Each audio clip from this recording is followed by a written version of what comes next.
दोस्तों, एक पिता के लिए सबसे बड़ा खुशी का दिन वो होता है जब उसकी बेटी डोली में बैठकर अपने घर, अपनी ससुराल जाने वाली होती है। दोस्तों, आज की कहानी में भी कुछ ऐसा ही होता है।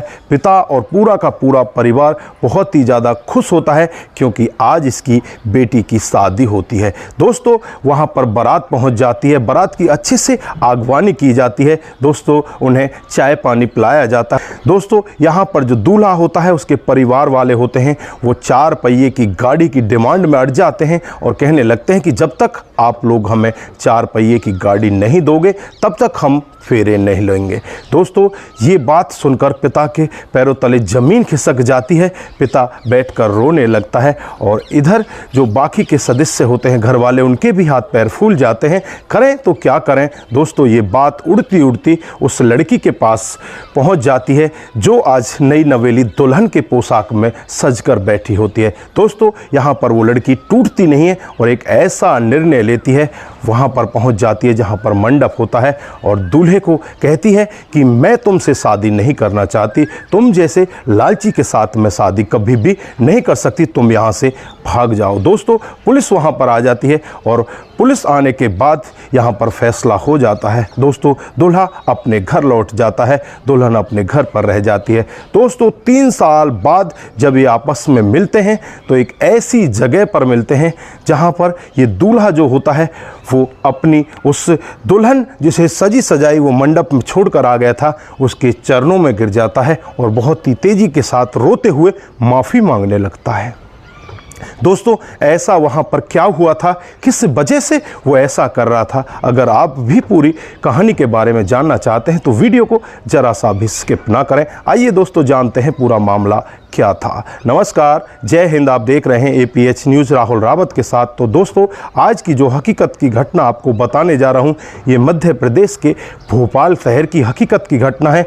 यहाँ पर एक रिंकू नाम का लड़का होता है जिसकी फ़िलहाल में ही एक सरकारी नौकरी लग जाती है। वो बस में कंडक्टर लग जाता है। दोस्तों, घर वालों का खुशी का ठिकाना नहीं होता। अब घर वाले सोचने लगते हैं क्यों ना रिंकू की अब शादी कर दी जाए। दोस्तों, उसके लिए लड़की की तलाश में लग जाते हैं और एक बहुत ही सुंदर सुशील लड़की उन्हें मिल जाती है जिसका नाम रीता होता है। दोस्तों, रीता के साथ उसकी शादी तय कर दी जाती है और जब सगाई होती है तो बड़े अच्छे से धूमधाम से उनकी सगाई होती है। दोस्तों, यहाँ पर जो लड़की के मामा होते हैं वो कहने लगते हैं कि लड़का सरकारी नौकरी में है, उसके हिसाब से हमें दहेज देना पड़ेगा, तुम यहाँ पर चिंता मत करना, हम तुम्हारा सहयोग करेंगे। दोस्तों, जो पिता होता है वो इतना ज़्यादा पैसे वाला नहीं होता, वो एक प्राइवेट कंपनी में जॉब किया करता है। उसकी लगभग जो सैलरी होती है वो 18 से 20 हज़ार होती है। इसके और भी 2 बच्चे होते हैं जो छोटे होते हैं। बड़ी वाली लड़की होती है जिसने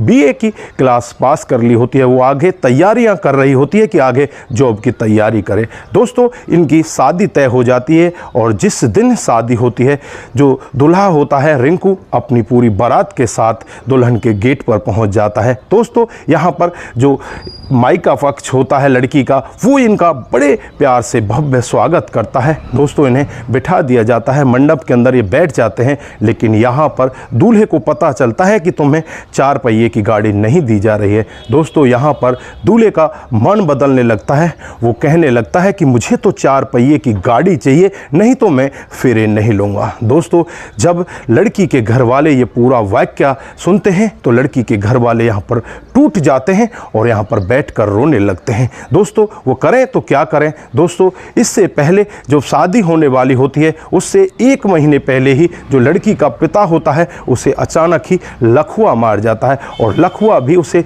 इस कंडीशन में मार जाता है, वो 4 पाई पर आ जाता है। दोस्तों, आनन फानन में ही उसे हॉस्पिटल में ले जाया जाता है। वहाँ डॉक्टर साहब इनका उपचार करते हैं और लगभग 28 दिन के बाद इन्हें डिस्चार्ज मिलता है, यानी कि शादी से 2-3 दिन पहले ही इनको डिस्चार्ज मिलता है। जो इनकी जमा पूंजी होती है वो सब इनके इलाज में लग जाती है। जो मामा ये दावा कर रहे थे कि हम इस बेटी की शादी में काफ़ी अच्छा पैसा लगाएंगे, बस वो थोड़ा बहुत सामान देकर अलग हो जाते हैं।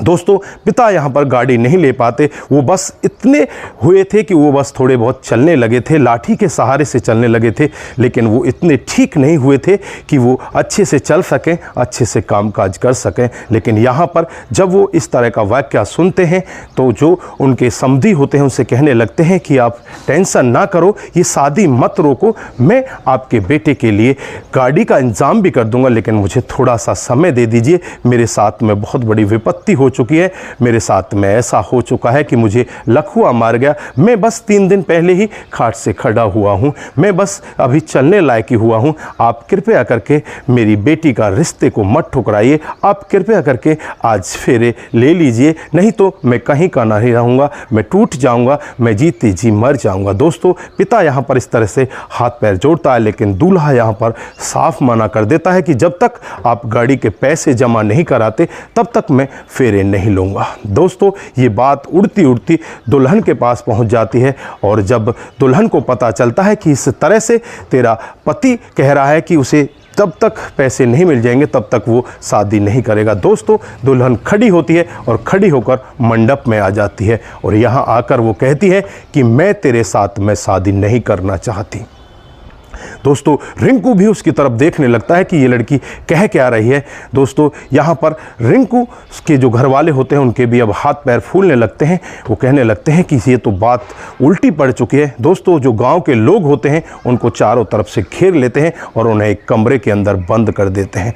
दोस्तों रिंकू और रिंकू का पूरा परिवार एक कमरे के अंदर बंद हो जाता है, और इनमें से ही एक व्यक्ति पुलिस को खबर कर देता है। पुलिस वहाँ पर मौके पर पहुँच जाती है, और यहाँ पर पुलिस उन दोनों को आपस में बैठाकर समझाती है, अगर तुम लोग एक दूसरे के साथ शादी नहीं करना चाहते तो इस बवंडर की क्या ज़रूरत थी, तुम अगर आपस में मिलकर फैसला कर लोगे तो ही तुम्हारे लिए अच्छा होगा, नहीं तो तुम सबको मैं जेल के अंदर बंद कर दूंगा। दोस्तों जब दूल्हा और दूल्हे का परिवार ये पूरा वाक्य सुनता है तो एकदम से टूट जाता है और कहने लगता है कि आप जो फैसला करना चाहते हो वो फैसला कर दीजिए, हम अब फेरे लेने के लिए तैयार हैं। दोस्तों लेकिन यहाँ पर लड़की साफ मना कर देती है कि मैं ऐसे लड़के के साथ फेरे नहीं लेना चाहती जो इतना बड़ा लालची है, आज लालच के वशीभूत होकर उसने ऐसा फैसला लिया है, कल को वो मुझे घर से भी निकाल सकता है, मैं ऐसे लड़के के साथ शादी नहीं करना चाहती। दोस्तों आपस में लोग बाग बैठ जाते हैं, खींचातानी होने लगती है।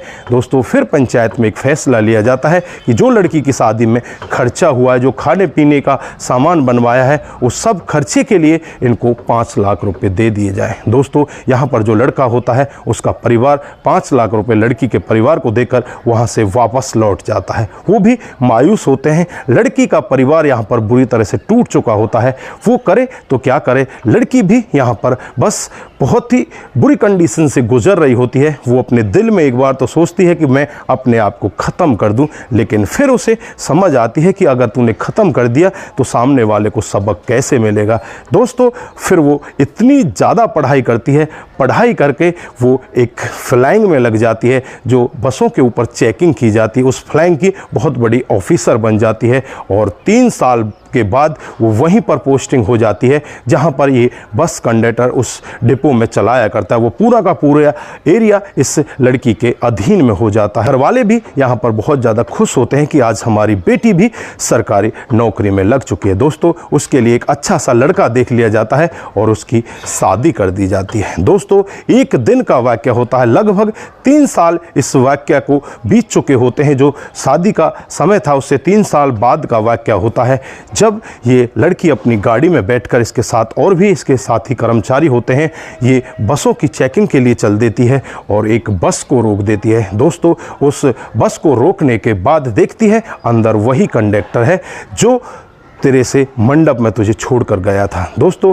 लड़का भी उसकी तरफ देखता है और ये लड़की भी उसकी तरफ देखती है। लड़का कुछ नहीं कह पाता, बाकी जो सवारी होती हैं उनकी चेकिंग की जाती है और उन सवारियों में से एक सवारी ये कह देती है कि मेरे से इस कंडक्टर ने पैसे ले लिए हैं और मुझे टिकट नहीं दी है। दोस्तों इतना सब सुनना था। यहाँ पर जो मजिस्ट्रेट बनी होती है वो लड़की, जो इनकी चेकिंग की बड़ी अधिकारी होती है, वो यहाँ पर एकदम से बहुत ज़्यादा क्रोध में आ जाती है और क्रोध में आकर कहने लगती है कि तुम्हें अब बख्शा नहीं जाएगा, अपना बैग हमें दो। उसके बाद उसका बैग ले लिया जाता है, उसका कैश संभाला जाता है, तो कैश में भी वहाँ पर करीब करीब 300 से 400 रुपये के लगभग उस बैग में ज़्यादा मिलते हैं और उनकी वजह से ही उसके ऊपर केस दायर कर दिया जाता है और उसे वहीं पर सस्पेंड कर दिया जाता है। दोस्तों, यहाँ पर जो लड़का होता है उस लड़की के चरणों में गिर जाता है और उससे कहने लगता है कि मेरी भूल की मुझे इतनी बड़ी सज़ा मत दो, मेरे छोटे छोटे बच्चे हैं, मेरी शादी हो चुकी है,